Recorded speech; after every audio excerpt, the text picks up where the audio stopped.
name is Carla Chan. Originally, I come from Hong Kong. I moved to Germany like 5 years ago.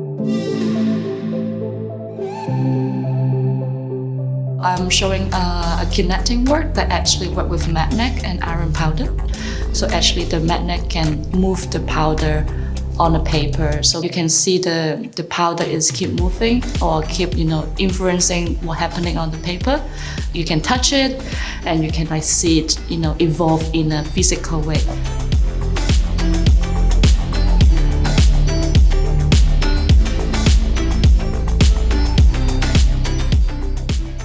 I believe artist is somewhere that they push something that's further.